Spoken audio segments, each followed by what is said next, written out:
I'm Amelia Cox. This is LBC from Global, leading Britain's conversation with Iain Dale.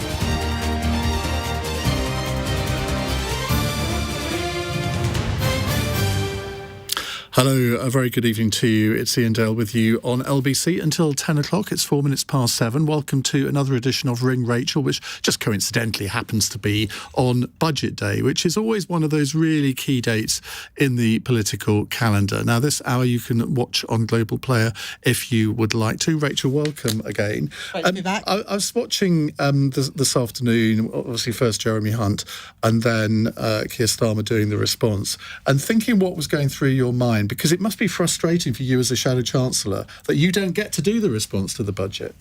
Yeah, so if it's just a statement like it was in November, then the Shadow Chancellor responds. But if it's a budget, the Leader of the Opposition responds. But, you know, Keir and I work so closely together that we've been working on the response and going through the different announcements that we might expect over the last few weeks, to be honest. So we work very closely together. You might remember, I think it was a couple of years ago, and Keir was supposed to deliver the budget response, but then tested positive for COVID. Yes. I had a 45-minute notice, and then I had to deliver the response. But because we worked so closely together, I knew the speech inside out as well. But my job today was to make sure that there wasn't anything that the Chancellor said that we hadn't got in the speech, or that, you know, for example, we didn't know what they were going to do on non-doms or national insurance or income tax. So some Didn't of it you? I think the rest of us did. Well, I thought they would cut income tax. I thought that was going to be the rabbit out of the hat. You know, usually on a budget day, they brief a load of stuff in advance and then they save until the end, you know, and I can go further and I will do this. So we were all waiting for that. So we had to cross out in Keir's sort of speech anything about the income tax cut because it wasn't there. There was no rabbit. Let's talk before we get to the calls, and if you'd like to give Rachel a call, it's 0345 6060973. You can WhatsApp a question on that number as well, text 84850, or say, Alexa, send a comment to LBC. When do you think the election is going to be? Because John Ashworth seems absolutely certain it's going to be on the 2nd of May. Not just certain, he bet £10 against Kay Burley on Sky. I hope he hasn't bet with everyone. I'm not going to do that with you because I don't bet. No, I'm very fiscally responsible, so there's no betting from me, and I've got to live up to my reputation.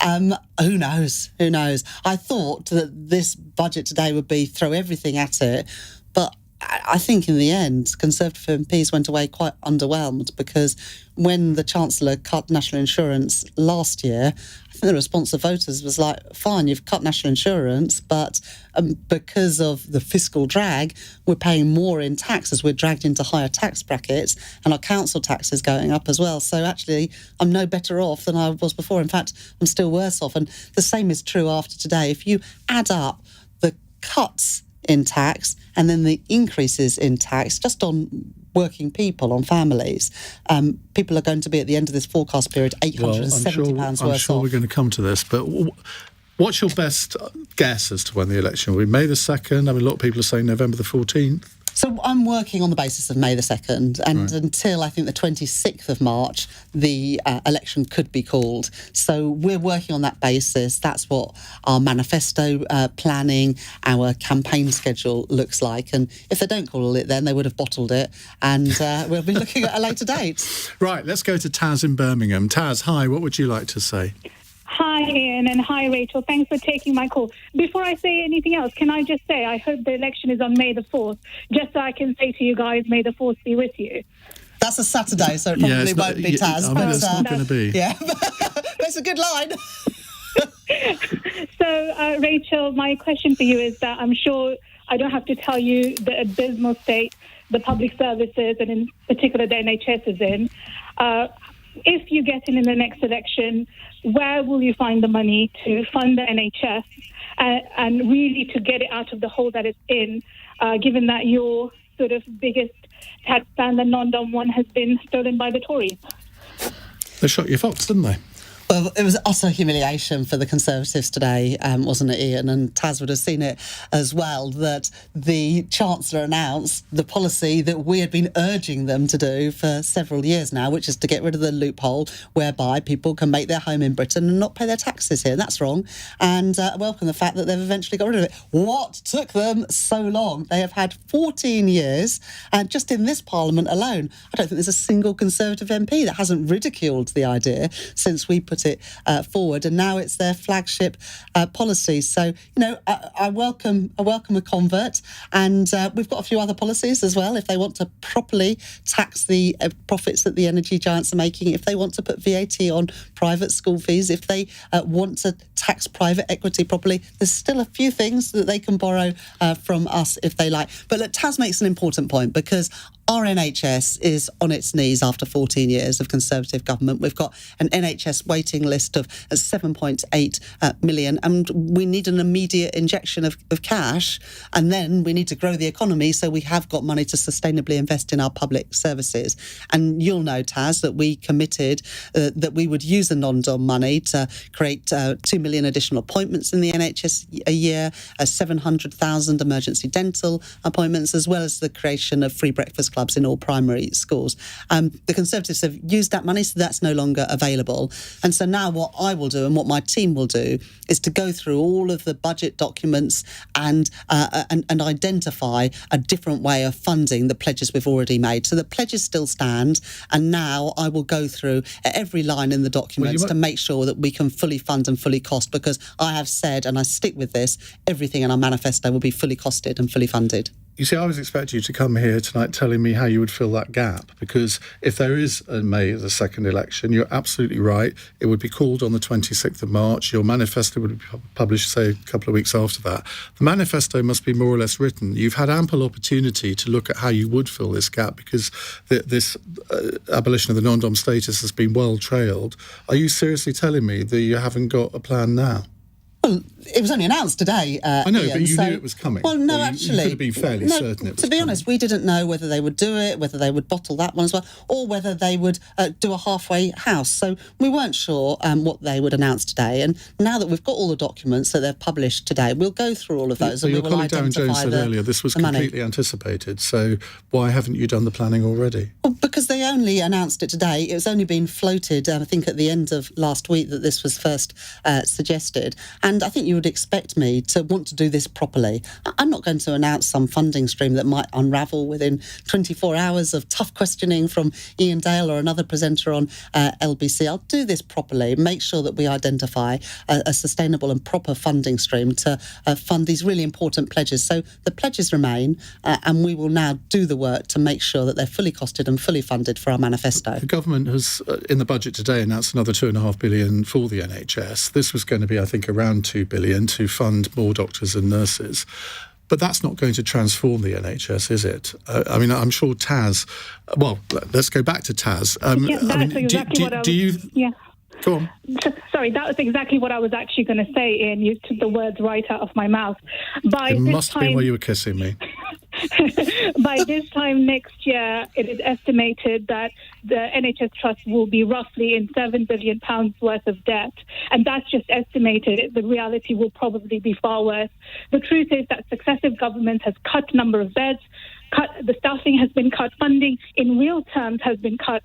£2 billion, £200 million here and there is just loose change to the NHS. It's not going to make the fundamental changes that really need to be done. And Rachel, I'm sure you are a very knowledgeable and wise lady. You are aware of all these issues far, far better than I could ever be. So you know that already. The reality is, the real question is that does Labour have the backbone to talk about the real fundamental changes in the way that the NHS is funded, the NHS is structured, that these changes that are needed? Does Labour have the backbone to talk about these changes and propose these changes and not be scared of losing the election, and really talk about them to the people of this country? And that really is my point, that I feel like the people in this country are tired of being treated like children, like idiots because they just little details are being talked about.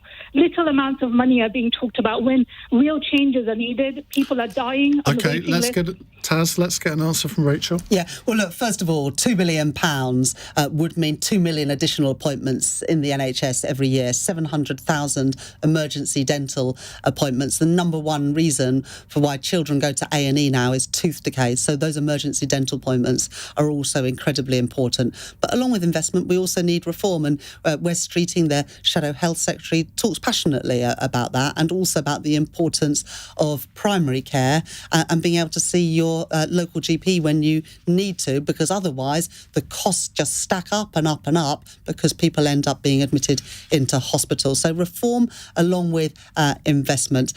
But to be able to do anything, Taz, Labour's got to win the next election. And when Labour lost office in 2010, NHS waiting lists, there was just nothing like this. Things got totally out of control after 14 years of Conservative government, and a Labour government will invest again and also reform our National Health Service. But in all sorts of public services, people know they're not working and they see, the Conservatives in some areas will say, well, we have put more money in, particularly to the NHS. I think the Chancellor said a third up in real terms since 2010, but it's not all about money. However, if you're going to realistically reform public services, it will take money in most of them. You've ruled out a wealth tax in the past.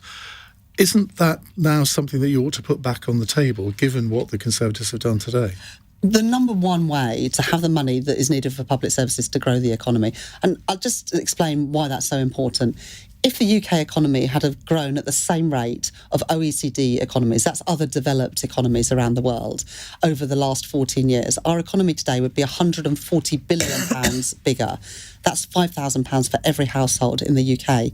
And it would also crucially mean £50 billion of additional tax revenues that we'd be able to invest in our public services. So this isn't growth that is fantasy. This is growth that other similar countries have managed to generate these last 14 years. We're determined to get back to that sort of growth here in Britain because it will raise living standards and it will mean we've got the money for public services. That won't happen immediately. And the OBR actually increased the growth forecast today for the next few years, and we are... Well, let's just dig into that a little bit, because if you look at... 0.8% this year, 1.9% I think for the next year, but if 2%. But if you look at GDP per capita, and that's the number that the Chancellor rightly said is what matters to living standards, that's actually been revised down in all but 1 year of the forecast period, and the only reason that GDP growth is positive this year is because of immigration.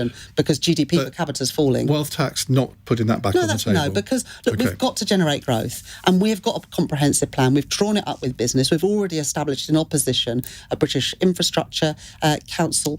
We've already set up the plans for the National Wealth Fund to invest alongside business, the reforms to planning to get Britain building again.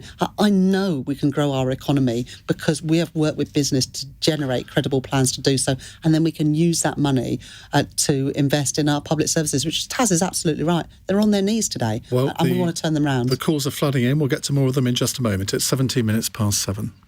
This is LBC.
7:20, we have Rachel Reeves with us, Labour Shadow Chancellor, answering your calls. Right, let's go to Heather in Watford. Heather, hello. Now, Watford is one of those seats that can go either way in an election, and if Labour win, they have to win Watford. What would you like to ask Rachel? I'd like to say I'm frustrated by the timidity of the present-day Labour Party. I realise that they have got to win the next election because the UK will be a third world country if the Tories get another 5 years.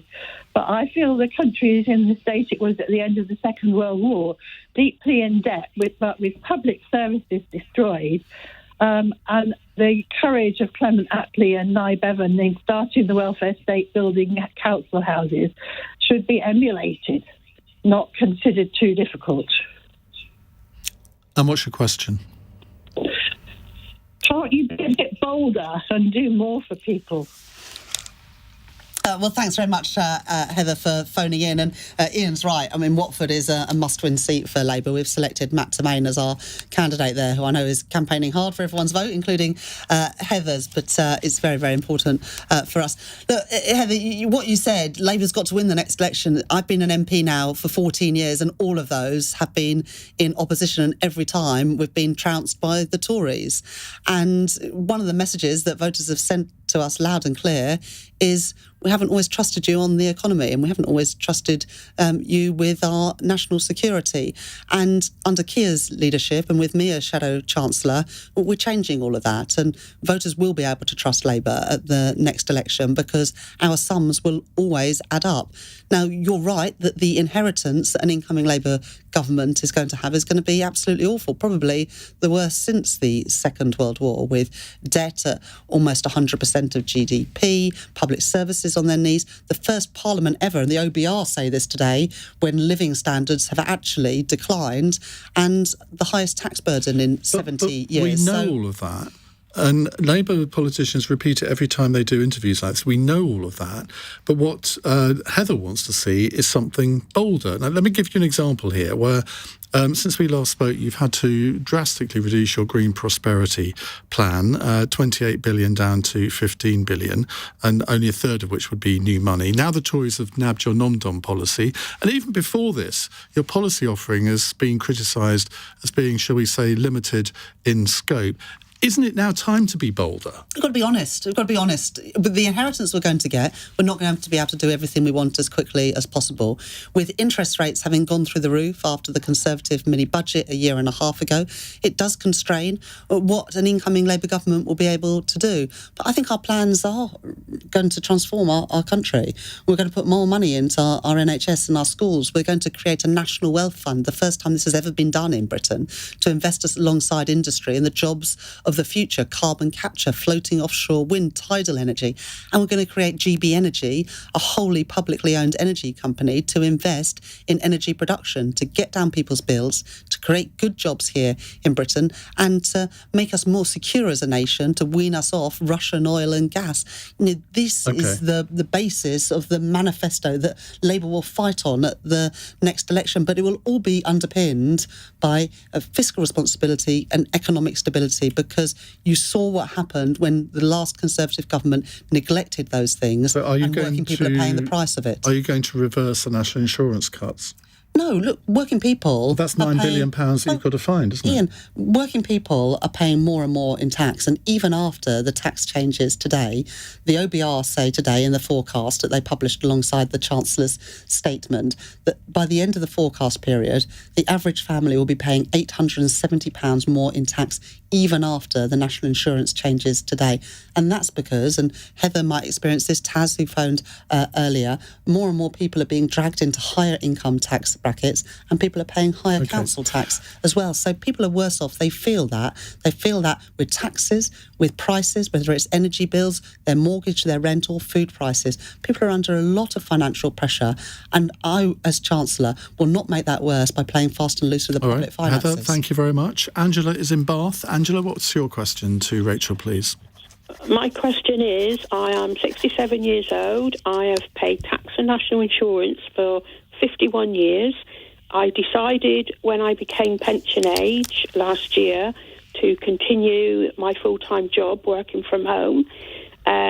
So I pay tax on my income I pay tax on my pension, but I haven't benefited from any tax cuts, and I'm a worker. What are Labour going to do to help working older people who were encouraged to stay in work? Well, thanks very much for phoning, and it's great that you are still working, because we do have a real problem in the UK at the moment that the number of people who are available for work has fallen quite sharply since the pandemic. Look, I think there's a number of things that an incoming Labour government will be able to offer to you and people all around the country.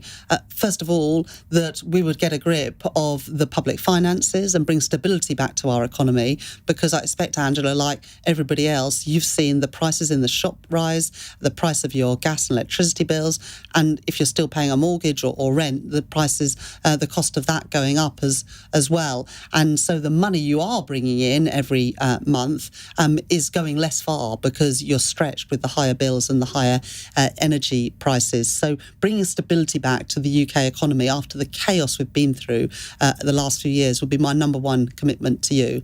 But also, Angela, you probably use public services, and if you're not using them today, in the years ahead you're going to. And at the moment, if you are, unlucky enough to need to go to the hospital for a scan or an operation or just an appointment, you'll be added to a waiting list of 7.8 million. And we're determined to bring that waiting list down by creating 2 million additional appointments in the NHS every single year. So I hope that combination of stability in the economy so that your money will go further, and also that crucial investment in our public services, and particularly our NHS, will be things that you, Angela, and many other people like you will be able to benefit from now and in the future. There was no mention of the triple lock for pensioners in the budget today. Is that something you are committed to? Yes, and we're backed in previous elections. The Conservatives continued. So it's an area where there's not a difference between Labour and the Conservatives. So it will be in your manifesto. We've made that commitment to the triple lock. OK. Thank you very much, Angela. Excuse me, a text question now from Will in Mid-Devon. Will an incoming Labour government, like Blair in 97, commit to following Tory spending plans to reassure Conservatives like me? But if Labour do, surely that undermines their narrative regarding Tory fiscal management. Thanks very much, Will, for that question. We've already said in a few areas where we would have targeted tax increases to pay for crucial investment in public services. So, for example, we've said that private equity bosses at the moment, their bonuses are treated as capital gains, and that means that they're not paying their fair share of tax, and we would close that loophole. Private schools are not paying VAT or business rates, and at the same time our state schools are crumbling with concrete that's collapsing on the heads of kids. So we would close that loophole. Only a couple of days after you appeared on this programme last time, you announced that you were U-turning on your banker's bonus policy. Surely that could raise quite a bit of money to pay for public services. That doesn't raise any money at all. Well, why are you against it in the first place? So the bank bonus rules basically say that the government previously restricted how much you could be paid in a bonus. This is not about raising public finances. And we'll just one more area where we would close a tax loophole is on the big profits that the energy giants are making. And so we wouldn't stick to the Tory spending plans. We have got some targeted tax increases to pay for crucial investment in public spending. But look, we don't have any tax increases beyond those. We think that with the tax burden at a 70-year high, we would like taxes on working people to be lower.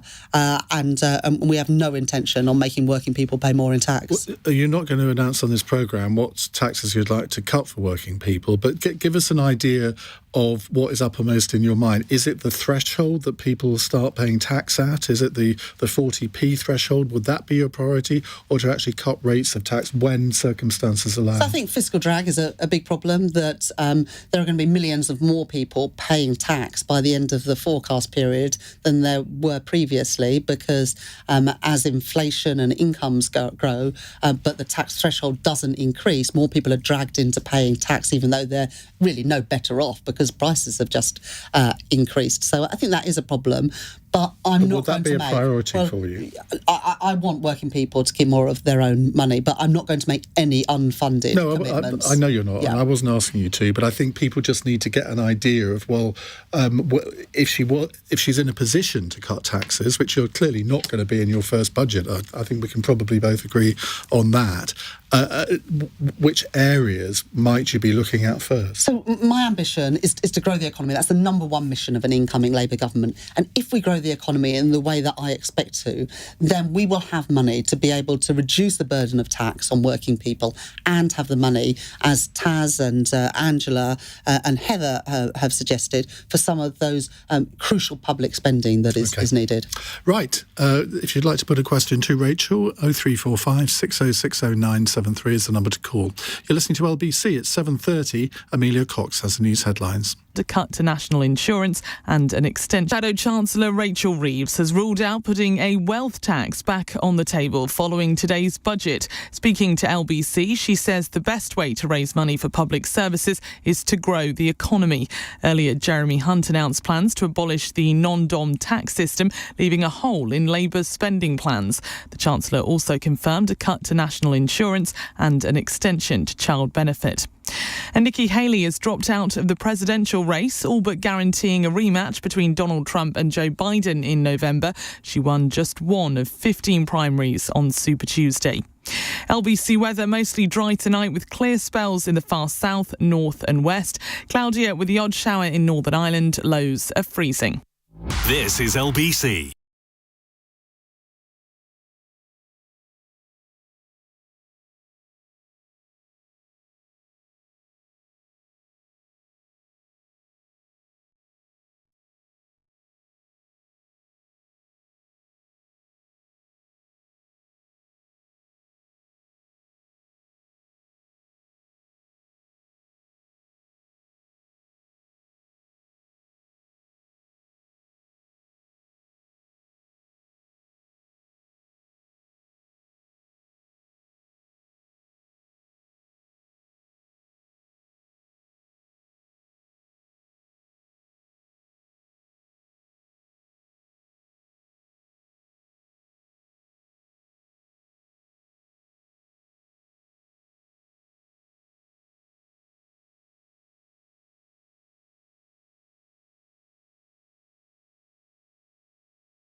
7:34 on LBC. Are you watching on Global Player? If not, why not? Because you can actually see our beautiful visages, can't they? I mean, who would not want to do? Exactly.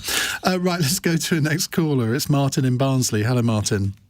Evening, Ian. Evening, Rachel. The question to Rachel is a major manufacturer in Europe, based in Germany, has just upped stakes and gone to the United States of America to make, solar panels. What are you going to do to stop this happening with the green revolution? Because Rolls-Royce are now in a position of going around Europe to build their small modular nuclear reactors in Europe. Are you going to commit to the green energy? Because, in my opinion, you cannot carry on the way you are in this country with the lack of energy we've got with heat pumps coming online and EVs. You just can't do it.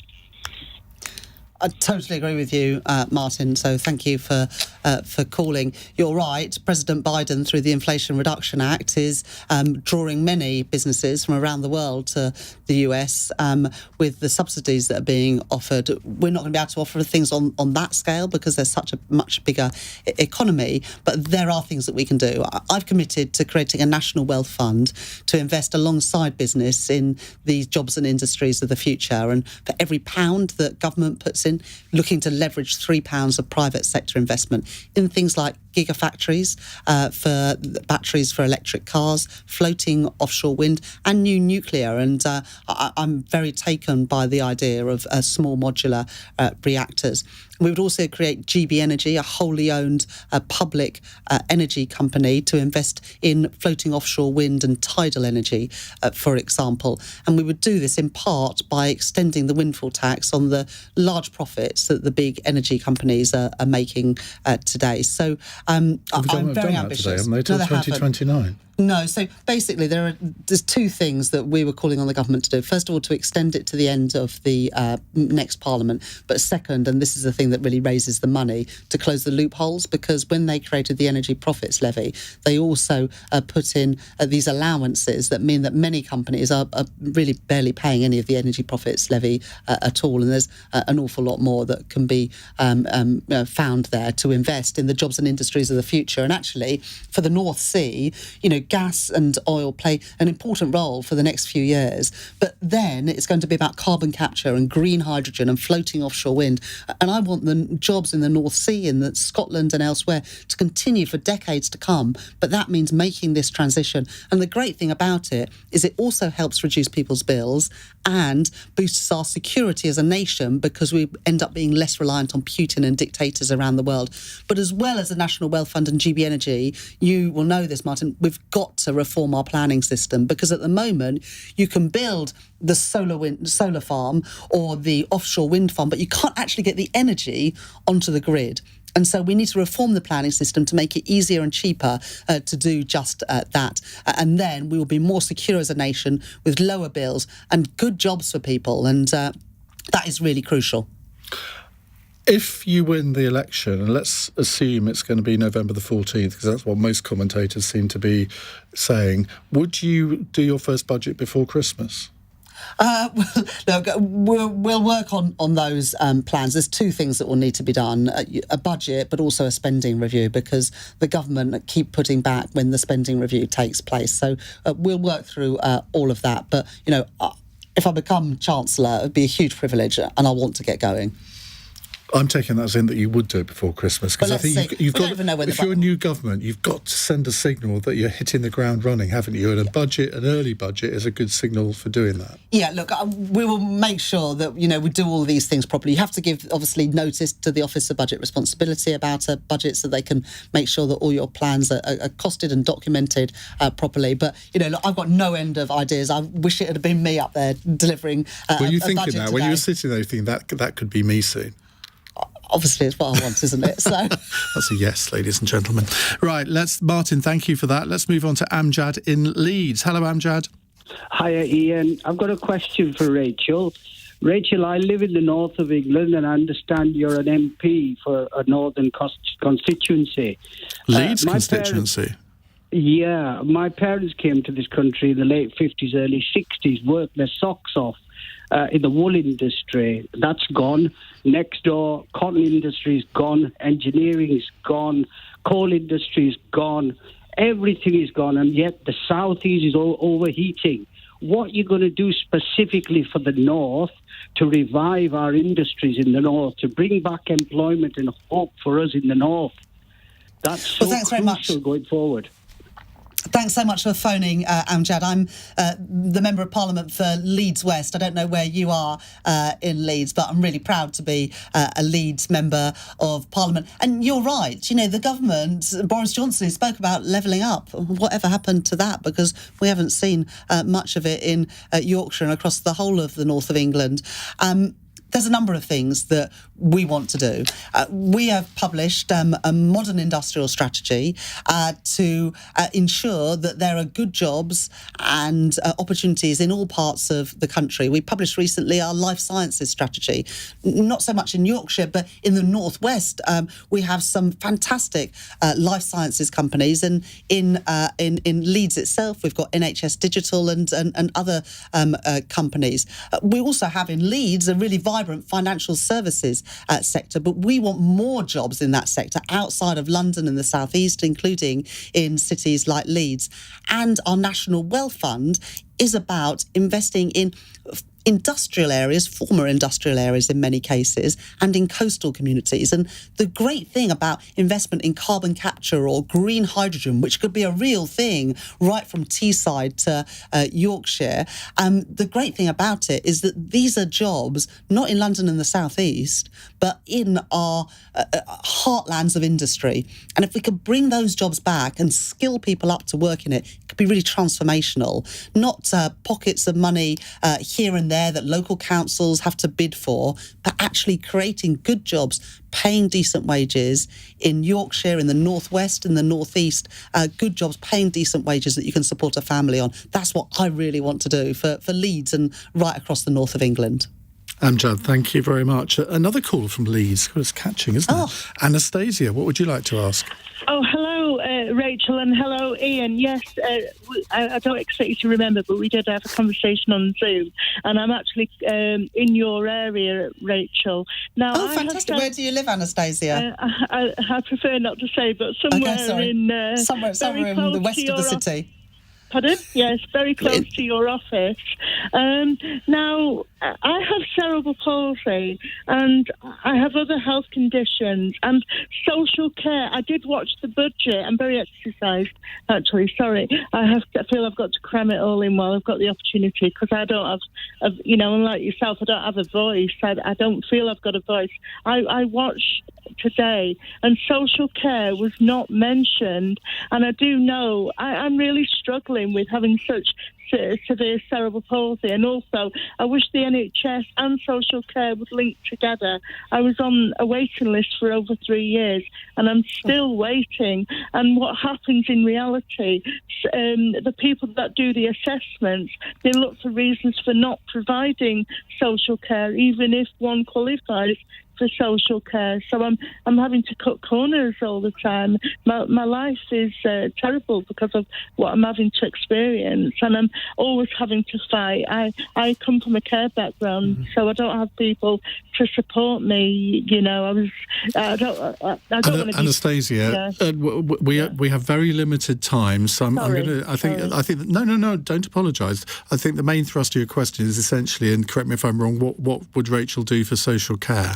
For social care. Sorry, I don't mean to sort of ramble. No, not at all. No, not at all, Anastasia, and thank you very much for calling and sharing your experience. And I know it's difficult sometimes for people to share their own experiences, but it does remind us about the challenges that people face in their everyday lives, and no one should have to wait 3 years for procedure or support in our NHS. And sadly, though, this is just one of the many cases that myself and Ian and other people here, whether it's on phone-ins or at our surgeries as members of Parliament. You're right that one of the big challenges is how to fix social care, and it's also putting huge pressure on NHS budgets. Now, I know in Leeds the hospitals have tried some quite innovative things in funding social care directly to try and free up space in hospitals. But there does need to be greater integration. I know that Andy Burnham is doing some of that in Greater Manchester, which is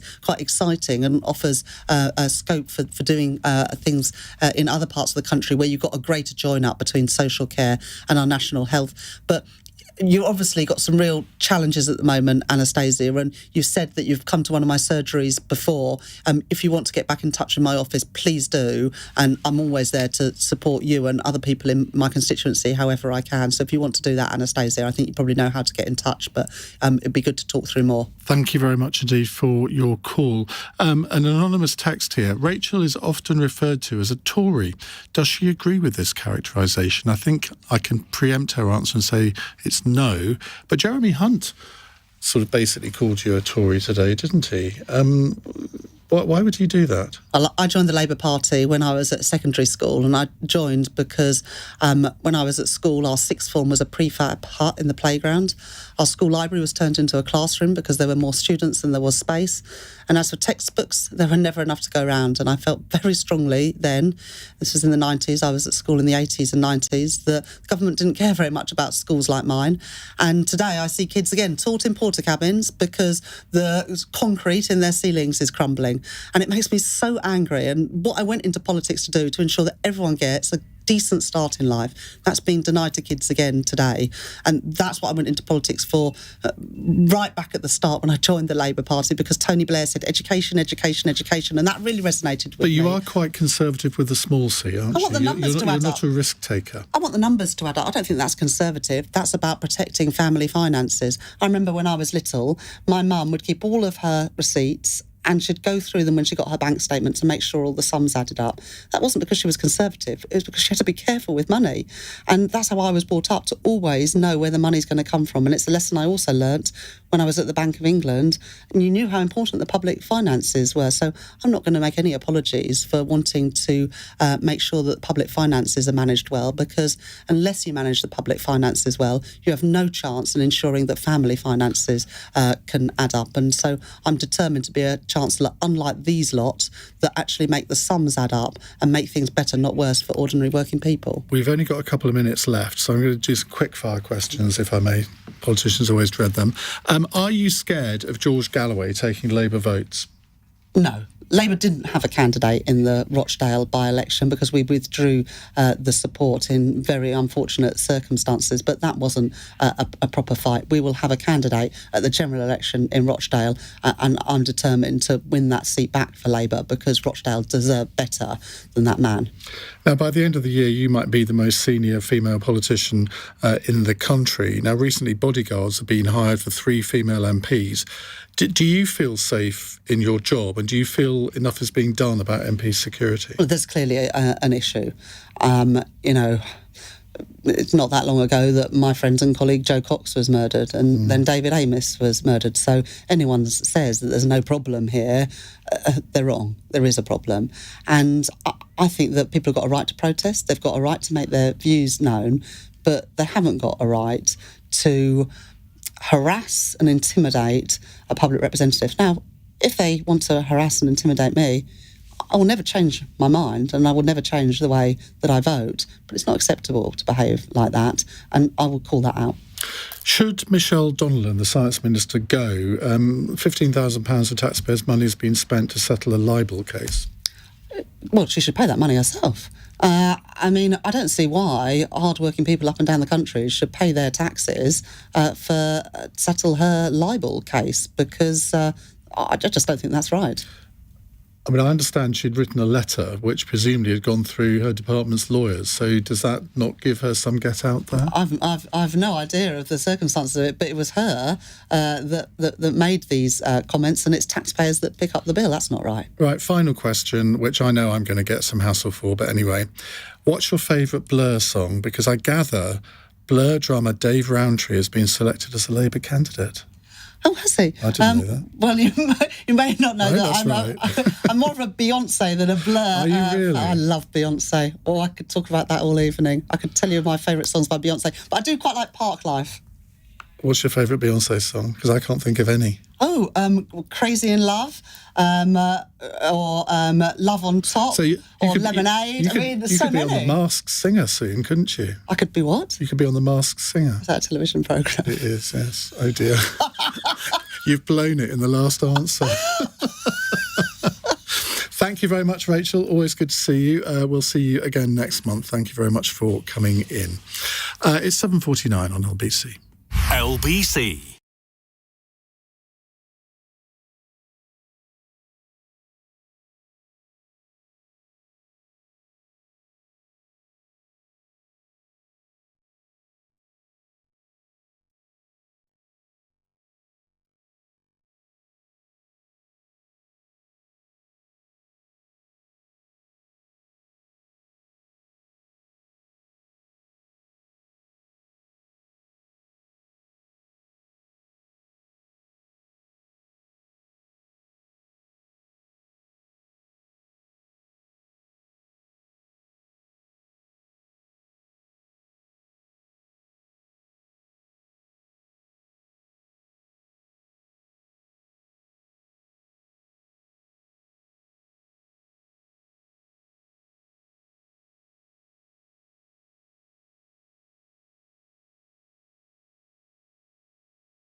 $7:52. Don't forget, Cross Question is coming up at 8.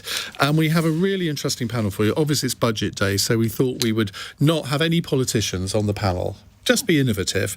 And we've got 4 economists who all know what they're talking about, but they will all disagree with each other because economists always do. So your questions for our panel coming up at 8. We have Siobhan Haviland from the British Chambers of Commerce. We have Anne Pettifor. We have Dr. Linda Yu and Roger Gavolp. I hope I pronounced his name right. He'll no doubt tell me if I haven't. So the lines are open for your questions now. 0345 6060 973. Now, normally at this time we do a podcast excerpt because we like to have a bit of time to get the panel in the studio, have a little chat, get their sort of earpieces in. But we're going to take a risk today and do it in the news bulletin because Natasha Clark somehow has turned up. She's LBC's political editor. I don't know what she's doing here on Budget Day. But that's very rude. But I'm just pulling your leg. Now, what did you make of that 45 minutes or so with Rachel Reeves? I mean, we've had some really interesting feedback on the texts and tweets, and it's the most positive feedback that she's ever had. I think Rachel Reeves is such a slick media operator these days. She knows how to speak to the media. She knows how to speak to callers. You could see her noting down down every single caller's name, getting those basics right. Didn't commit too much news, but generally stuck to the script very well of what Labour have been trying to do for the past few years, which is get Labour's economic credibility back up to where it was a few years ago. In terms of newslines, I think there was an interesting one where she was talking about wealth taxes and it repeatedly refused to say that she would put up taxes on the highest earners, which some on the left want her to do. Throughout that, I think it was very clear that that is her priority, to restore Labour's party reputation as the party of economic credibility. They want to fight the next election on the economy. Rachel Reeves has said as much. And she promised our caller, she was talking to a caller, Angela, who asked what Labour would do for older workers, saying that she hasn't been helped in today's budget. And I think those are going to be the real two pillars of Labour's economic answer in the election manifesto, in their upcoming campaign, is economic stability so that your money will go further, and better public services under Labour. I think that will be their twin track approach, and I think she outlined that quite well to callers today. What I often get after these hours with Rachel, though, is people saying, well, we need a bit more meat on the bone. Fine, we understand the thing about financial rectitude, but we want to be taken to the sunlit uplands, so we want to know how she's going to get there. And even today, where we could be literally 3 weeks away from an election being called, there was very little of that. There was, and I think that's going to be a lot of the criticism of Labour at the next election is, aren't you too like the Conservative Party? What are you going to do differently? Why aren't you telling us, and why aren't you outlining how your economic policy would be different to the Conservatives? And I think that's going to be a right criticism for the Labour Party, that they are just not laying out their economic stall as clearly as some voters would like. And especially those people on the left, they're going to say, well, actually, don't you need to be much bolder to win the next election? Don't you need to come forward with some more innovative ideas if you're going to get people to come over from the Conservative Party? So yes, I think that will be a right criticism. And I always remember that phrase that Linton Crosby coined many years ago, famous Australian Conservative campaigner, saying you can't fatten a pig on market day. That's so true, isn't it? It is, and I think Labour's Darren Jones said earlier today that they would be outlining their manifesto in the first couple of weeks of the election campaign, and there will be some critics that will say that's just too late to be putting your main economic policies out there, and voters will have made up their minds on who they're going to vote for far before the election was called. Something I wanted to note, which I thought was very interesting when you were talking to her about Reeves's priorities and which taxes would she like to look at cutting. She specifically talked about fiscal drag and those income tax brackets. That would be so much if Labour are going to promise to have a look at that when they get into power, because we know how much it generates for the Treasury, and we know how dire the economic situation and the finances are. See, apart from not ever having heard of The Masked Singer, I thought that fiscal drag line was... I mean, she gave more than a hint that would be her priority. If she was going to cut people's taxes, it would be raising the threshold from 12,500 to whatever, or raising the 40p rate to whatever to help middle earners. And given that those thresholds haven't been increased, what is it, 4 or 5 years now? I think you're right. I mean, that would be a massive thing, wouldn't it? It would, but I think that's the one hint that I took away that I think we could be expecting from a Labour election manifesto on the economy. That would be a tick to the big bold promises for those people that are asking, well, what's really going to be your difference? Why should I vote Labour in the next election? And it also would give, like I say, middle earners a reason to vote Labour, but equally that's going to give them a big problem as to how they're going to find the fiscal cash to pay for it, especially now that the Tories have nicked that non-dom cash, which obviously was going to be used to fill quite a lot of their budget as well. So yes, she will now, and she said that as much to you just a few minutes ago, that she's now going to be looking through line by line all of the budget stuff. Where can we make more savings? Where can we look at other taxes to rise as well? And I thought I just wanted to also finish on accusations that she's a secret Conservative. I thought it was a very passionate answer from her on that. I joined the Labour Party in the 90s because I felt the government didn't care. It makes me very angry, and I wanted to make sure everyone in politics... I went into politics to make sure everyone gets a decent start in life as well. I thought that was a very powerful answer to her, and some of the callers that we've had have been well receiving of that. And in 30 seconds, if you can, did Jeremy Hunt give anyone a reason to vote Conservative in this budget? Because that has to have been one of the major motives for it. I think so, and I think it's been a very clear message from the Treasury today. We've heard from Bim Afellami, the Treasury Minister, just on Andrew Marr just now, and Jeremy Hunt in a round of interviews has been talking about what he wants to do next, and that's abolish national insurance tax completely. And that's obviously going to be something they want to be in the Conservative manifesto. We are going to be the party that will cut your taxes. Whether anyone feels it is obviously up for grabs. Right now, we know that the Conservatives have presided over the biggest tax burden increase in modern times. We are reaching World War II levels, and yes, it's not looking a great economic picture for anyone right now, is it? And of course, you'll be able to hear the Chancellor with Nick Ferrari on LBC tomorrow morning from 7. Natasha, thank you very much indeed. Coming up in a moment, it is Wednesday's Cross Question. It's a budget special. We have Siobhan Haviland from the British Chambers of Commerce, economist Anne Pettifor, Dr. Linda Yu, Professor at Oxford University, and Roger Gavob. They will be here to answer your questions on the budget and I suppose anything else that takes your fancy. 0345 6060 973 is the number to call. You can text 84850 and do watch us on Global Player.